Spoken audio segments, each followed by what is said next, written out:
Good morning everyone. आज हम रस विषय को पढ़ेंगे। यह 10वीं कक्षा का व्याकरणिक विषय है। बोर्ड परीक्षा में यह 4 अंक का आएगा।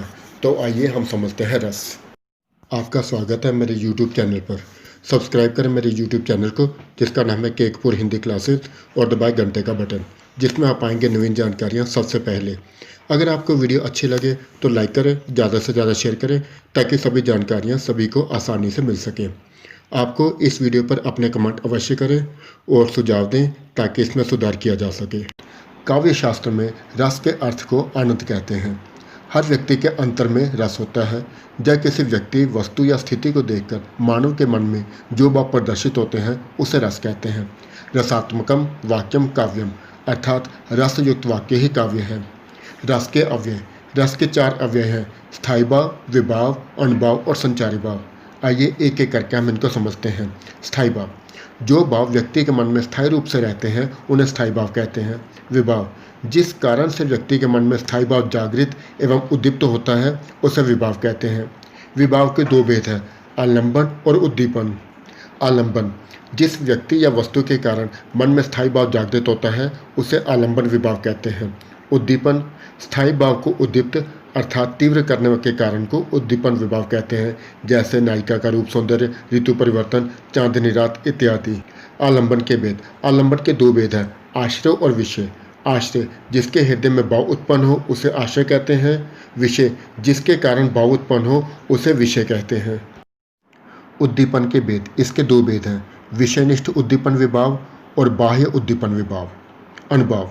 रस को पुष्ट करने वाली शारीरिक, मानसिक और अचानक ही होने वाली चेष्टाएं अनुभाव कहलाती हैं। भरत मुनि ने अनुभाव के 3 भेद बताए हैं: आंगिक, वाचिक और सात्विक। संचारी भाव। संचारी भाव का एक अन्य नाम व्यभिचारी भाव भी है। संचारी भाव एक पल के लिए उत्पन्न होते हैं, फिर कुछ ही देर बाद विलुप्त हो जाते हैं। अब हम प्रत्येक रस का स्थायी भाव को समझेंगे। श्रृंगार, संयोग वियोग रस, स्थायी भाव रति। हास्यरस, हास। करुरस, शोक। रौद्ररस, क्रोध। वीररस, उत्साह। भयानक रस, भय। विभत्स रस, घृणा। अद्भुत रस, विस्मय। शांत रस, निर्वेद। वात्सल्य रस, वत्सल। भक्ति रस, भक्ति। इस प्रकार ये 11 रस होते हैं और 11 ही स्थायी भाव हैं। संचारी भाव। इनकी संख्या 33 है। ये इस प्रकार है: निर्वेद, ग्लानि, शंका, असूया, मद, श्रम। आलस्य, दैन्य, चिंता, मोह, स्मृति, धृति। व्रीड़ा, चपलता, हर्ष, आवेग, जड़ता, गर्व, विषाद, औत्सुक्य, निद्रा, अपस्मार, सुप्त, विबोध, अमर्ष, अविथा, उग्रता, मति, व्याधि, उन्माद, मरण, त्रास और वितर्क। इस प्रकार ये 33 से संचारी भाव हैं। अब हम स्थायी भाव और संचारी भाव में अंतर को समझेंगे। स्थायी भाव।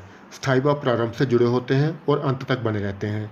एक रस का एक ही स्थायी भाव होता है, जैसे वीर रस का स्थायी भाव उत्साह है। और संचारी भाव बीच में उत्पन्न होते हैं और थोड़ी देर बाद ही समाप्त हो जाते हैं। एक रस के अनेक संचारी भाव होते हैं, जैसे वीर रस का संचारी भाव गर्व और हर्ष है। अब हम एक एक करके रस के उदाहरणों को समझेंगे। यह ध्यान देने वाली बात है कि परीक्षक आपको किसी भी रस का उदाहरण अवश्य पूछेगा। सबसे पहले शुरू करते हैं श्रृंगार रस। वियोग श्रृंगार रस। जब नायक नायिका का मिलन होता है, तब उसे हम संयोग श्रृंगार रस कहते हैं, जैसे बतरस लालच लाल की, मुरली दरी लुकाए, सोह करे बहुनु हंसे, दैन कहीं नटी जाए। वियोग श्रृंगार रस। जब नायक नायिका अलग हो जाते हैं, तब वियोग श्रृंगार रस होते हैं, जैसे बिनु गोपाल बैरिन बेकुंज, तब ये लता लगती अति सुंदर, अब बे विषम ज्वाल की पुंज। करुण रस। जब व्यक्ति के मन में बहुत दुख होता है, तब करुण रस की उत्पत्ति होती है, जैसे देखी सुदामा की दीन दशा, करुणा करके करना ने गिरोए, पानी प्रात को हाथ छुओ नहीं, नैननी के जल सो पग धोए। वीर रस।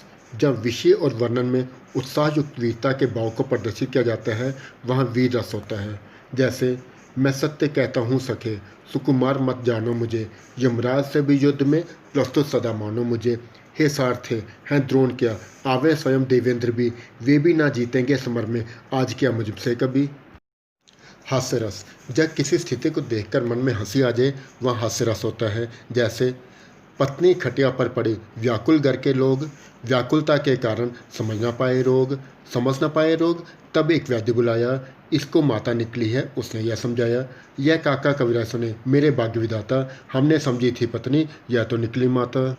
रौद्र रस, जब किसी स्थिति को देखकर व्यक्ति के मन में बहुत गुस्सा आता है वहाँ रौद्र रस की उत्पत्ति होती है। जैसे श्री कृष्ण के सुन वचन, अर्जुन क्रोध से जलने लगे, सब शील अपना भूलकर करतल जुगल मलने लगे, संसार देखे अब हमारे शत्रु रण में मृत पड़े, करते हुए यह घोषणा वह हो गए उठ खड़े। भयानक रस, जब किसी स्थिति को देखकर मन में डर पैदा हो जाए वहाँ भयानक रस होता है। जैसे एक और अजगर ही रखी, एक और मृगराए, विकल बटोही बीच ही परियो मूर्छा खाए। अद्भुत रस, किसी वस्तु को देखकर बहुत आश्चर्य हो वहाँ अद्भुत रस होता है। जैसे अखिल भुवन चर अचर जग, हरिमुख में लखुमातु, चकित भई गदगद वचन, विकसित दृक् कातु। शांत रस, किसी स्थिति को देखकर जब मन में अथाह शांति की अनुभूति होती है वहाँ शांत रस होता है। जैसे जल में कुंभ, कुंभ में जल है, बाहर भीतर पानी, फूटा कुंभ जल जल्दी समाना, यह तथ्य कहो ज्ञानी। वात्सल्य रस, जब माता पिता अपने बच्चों से लगाव रखते हैं वह वात्सल्य रस की उत्पत्ति होती है। जैसे जसोदा हरि पालना जुलावे, हलरावे दुलराए, मलहावे जाए सोई को चुगावे। भक्ति रस, जब हमारा मन प्रभु भक्ति में लीन हो जाता है तब वहाँ भक्ति रस को देखते हैं। जैसे मेरे तो गिरधर गोपाल दूसरों ना कोई। विभत्स रस, जब किसी स्थिति को देखकर मन में घृणा का भाव उत्पन्न हो वहाँ विभत्स रस की उत्पत्ति होती है। जैसे सिर पर बैठो काग, आँखें दो खात निकारत, खींचत जीव ही सियार, अति ही आनंद और दारत, गीद जाग कह खोदी खोदी के मांस उचारत, स्वान आंगुरन काटी काटी के खात विचारत। रस निष्पत्ति किसे कहते हैं? विभाव अनुभाव व्यभिचारी संयोगद्रस निष्पत्ति, अर्थात विभाव अनुभाव और व्यभिचारी भाव के संयोग से रस की निष्पत्ति होती है। प्रश्न नंबर 2, रसों का राजा किसे कहा जाता है? श्रृंगार रस को रसों का राजा कहा जाता है।